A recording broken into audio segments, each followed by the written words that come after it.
Pronto. Aguardar o pessoal entrar.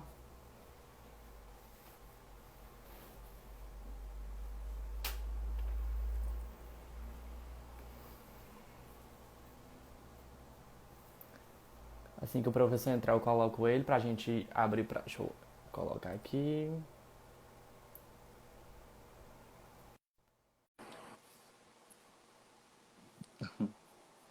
Já chamei.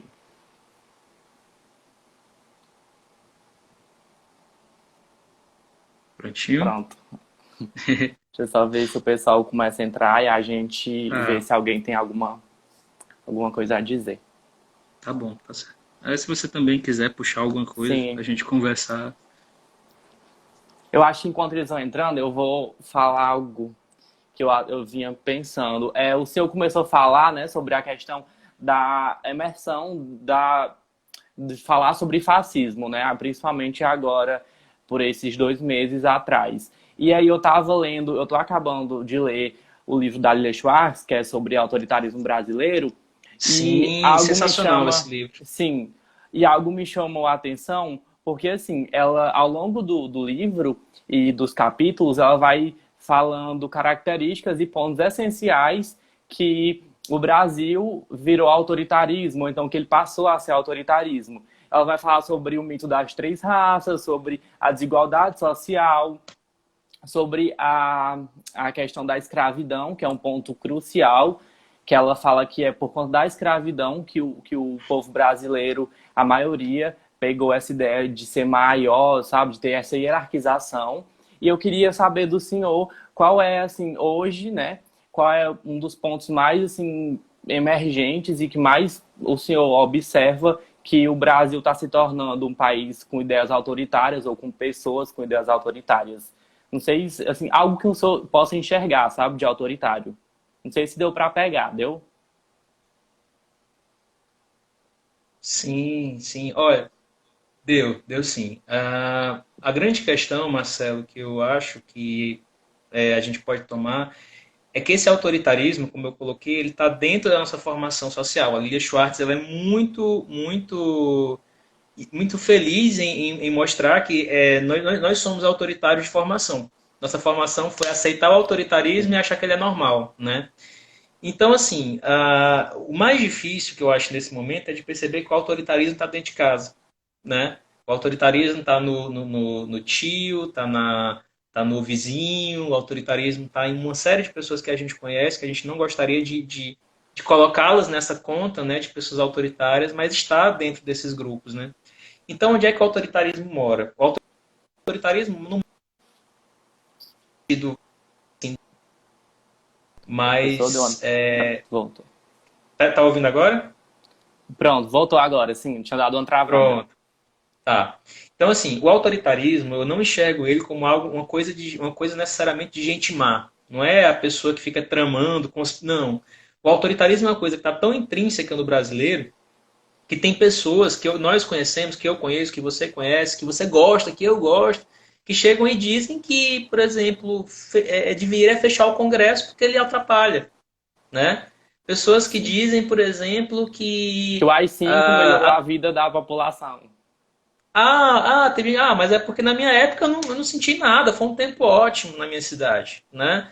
É a pessoa, por exemplo, que diz que, né, exatamente. É a pessoa, por exemplo, que externa os seus preconceitos de uma forma a não problematizá-lo, porque a questão não é se você tem ou não preconceitos, mas é o que você faz com ele, né? Preconceituosos Sim, todos nós somos, carregados de somos. machismo, de homofobia todos nós somos, mas é como a gente lida com o preconceito. Então, assim, tem gente que não tem nenhum problema em, não só, uma coisa é você admitir preconceituoso, isso é a primeira coisa que a gente tem que fazer. Mas tem gente que não tem nenhum problema em continuar sendo e achar que isso é uma vantagem. Dizer, ó, eu não gosto disso ou daquilo, entendeu? E expressar isso firmemente. Então, essas pessoas estão convivendo conosco, né? Estão convivendo Sim. conosco todos os dias. Elas continuam presas a uma utopia autoritária, porque a utopia autoritária está romanticamente presente na vida de sua, dos seus pais, dos seus avós, como um tempo bom. Então, o autoritarismo está nas pessoas que a gente conhece e que a gente até acha boas pessoas, que são bons pais, boas mães, bons tios, que a gente até admira em várias dimensões da vida, que já nos ajudaram, que já fizeram parte do nosso cotidiano. fazem parte do nosso cotidiano, mas que carregam consigo um ideal autoritário que vem de berço, vem de muitas gerações anteriores. Isso justifica o fato de ele ser autoritário? Não, não justifica, né? Não justifica, não significa que ele deva ser assim, ou que está certo ele ser assim. Mas explica como essas pessoas são, né? Então, assim, eu percebo que o autoritarismo ele está principalmente no nosso cotidiano. Tá, por exemplo, na pessoa mora do nosso lado, na vizinha que acha que pagar direitos trabalhistas para a empregada é uma coisa desnecessária. É, por exemplo, na pessoa que acha que porque ela é uma pessoa cristã, católica, ela acha que todo mundo tem que seguir os seus dogmas. Eu, por exemplo, sou cristão católico, né? Mas eu acho que as pessoas não são obrigadas a serem cristãs católicas nem a seguirem os padrões cristãos católicos que eu sou, né? Então, assim, o autoritarismo está em todas as situações em que a gente acha que o outro tem que ser igual a mim, né? Então, isso está presente, tudo aquilo que atrapalha essa normatização do outro como eu, né? Não sei se deu para entender essa ideia. Mas eu percebo que o autoritarismo está presente nessas pequenas coisas. É nisso que a gente vê o fascismo, do qual a gente tanto fala, ele não está apenas no âmbito do governo, não é só o Bolsonaro que é fascista. Fascistas somos todos nós, ou muitas pessoas não têm nenhum problema em se expressar fascistas ao demonstrar esse tipo de atitude. Ótimo. Inclusive, é um livro até muito bom, né, professor? De leitura super fácil, que eu super recomendo aqui, sobre o autoritarismo brasileiro, da Lilian Morin Schwartz. Muito gostoso. E tem para baixar, né? Eu acho que a própria Lilian disponibilizou. Tem para baixar, sim. Ela quis democratizar mesmo essa discussão, né? E para quem tem Kindle, tanto no celular quanto o material, eles só estão de R$1,99 cada livro. Então, por R$2, né, super compensa. O Almir, professor, está perguntando, assim como os últimos governos do PT ficaram desmoralizados frente a todas as polêmicas, será que ocorrerá o mesmo com o governo atual? Isso refletirá em nossa nova polarização em 2022? Ah, sem dúvida, com certeza. Essa desmoralização do governo do PT, houve dois processos, a meu ver, né? O primeiro processo é o processo de que havia muitos pontos de crítica a serem feitos, né? E isso é fato, né? A gente não há como abdicar do fato que havia N críticas a serem feitas ao governo do PT, tanto no sentido político, das alianças, das relações, das formas, como no finalzinho do governo, no final do primeiro mandato do Lula e principalmente do segundo mandato da Dilma, a gente vai ter realmente problemas econômicos sérios, né? Eu não estou falando que os problemas econômicos que a Dilma cometeu, que foram cometidos coletivamente, eram motivos para o impeachment, porque não eram. Aquilo ali realmente foi uma atitude de golpe. Mas haviam problemas, de fato, né? Haviam muitos problemas. Então, mas eu acho que no caso desse governo, a situação, aí esse é o primeiro motivo, é um motivo válido, né, de críticas ao governo do PT, e há um motivo não válido. O motivo não válido é o antipetismo na sua forma clássica, né? Aquela coisa de achar que tudo que aconteceu foi culpa do PT, né? Então, há esses dois processos que são reais. Do ponto de vista do governo atual, eu acho que a situação é ainda mais grave, né? Muitas, não é incomparável você colocar o governo do PT com o governo atual. Isso não quer dizer que o governo do PT não seja passível de muitas críticas, porque eu sou o primeiro a fazer muitas críticas. Mas é que a situação que a gente vive agora é uma situação em que nunca a gente teve uma desmoralização diplomática, uma desmoralização no setor de educação, uma desmoralização no setor de saúde, uma desmoralização no setor jurídico. Então, assim, em todas as dimensões, não há uma única dimensão em que o Brasil esteja com uma boa visibilidade aqui dentro e lá fora. E para piorar na situação, né, que a gente está inserido no meio de uma pandemia. No meio de uma pandemia. Sem alguém para comandar a saúde, sabe? Isso. Você tinha um ministro da saúde que era minimamente racional, minimamente razoável, né, que tinha sido colocado lá. E justamente por ele saiu não por nada, ele saiu por ser razoável. Ele foi tirado por ser razoável, né? Então, assim, a situação do governo atual é muito diferente. Quer dizer, mesmo nos tempos mais controversos dos governos do Lula e da Dilma, não houve essa desmoralização internacional. Não houve problemas de negação da realidade do que estava acontecendo no Brasil.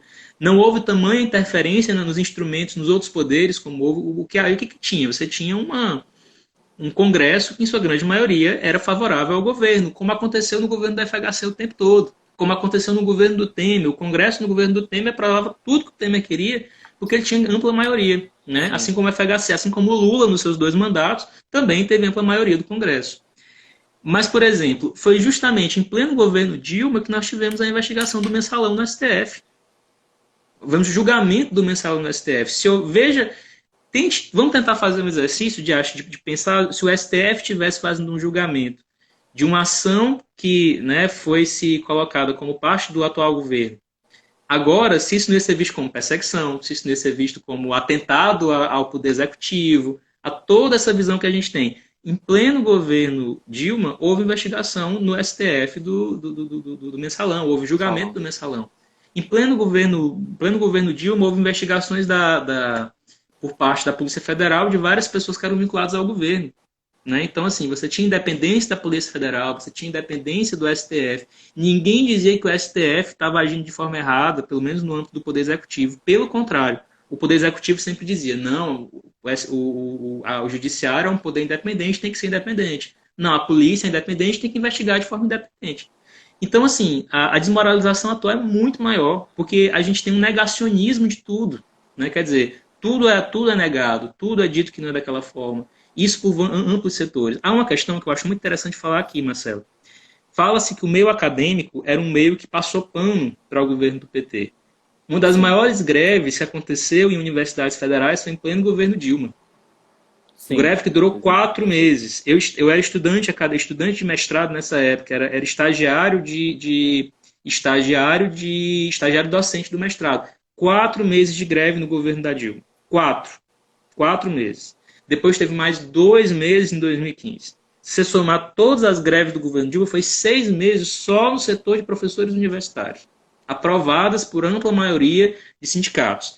Então, veja, é possível dizer que nessa circunstância houve passação de pano, da forma como se fala para os governos do PT, houve muitas críticas de amplos setores sociais, inclusive do setor que é considerado o que mais apoiou, que é o setor acadêmico. Né? Então, há muitas contradições nesse discurso que é lançado, de que a universidade é um reduto petista, de que a universidade é um reduto de esquerda. Eu e você que convivemos na universidade sabemos que a universidade não é um reduto de esquerda. Se fosse, Com muita coisa seria certeza. diferente. Né? Verdade. Então é isso. Acho que essa desmoralização atual é muito maior.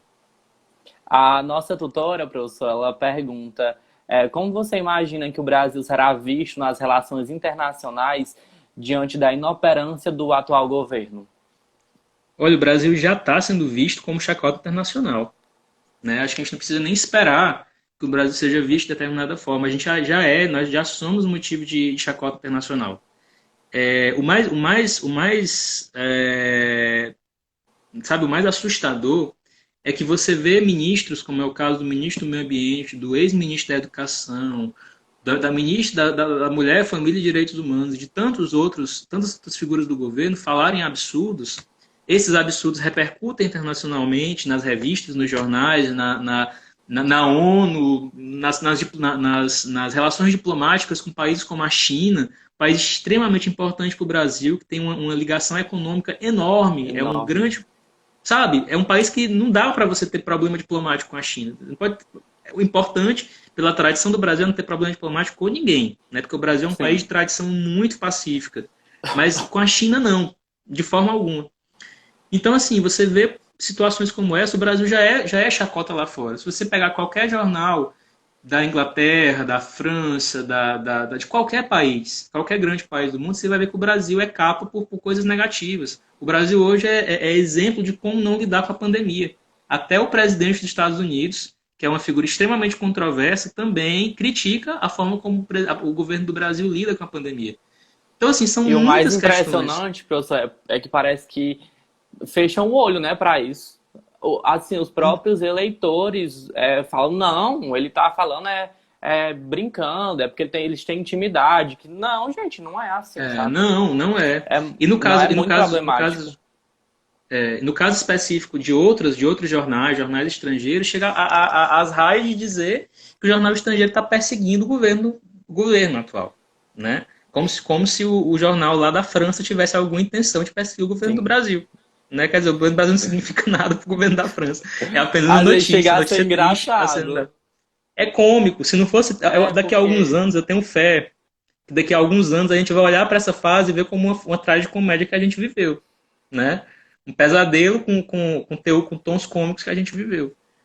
Mas a gente já é motivo de chacota. A visão internacional do Brasil já é a pior possível. E nós fomos um dos países que estava dentro dos grupos de bons pagadores. Nós fomos um país que estava visto como um exemplo de política externa, exemplo de política social. Nós já fomos isso. Exemplo de preservação do meio ambiente, assinando todos os tratados de preservação do meio ambiente, todos o Brasil assinava. E agora a gente é chacota ambiental, chacota social, chacota política, chacota econômica. A gente vê uma pessoa que está à frente da Fundação Palmares falar que não existe racismo, que não teve escravidão. Cara, é muito...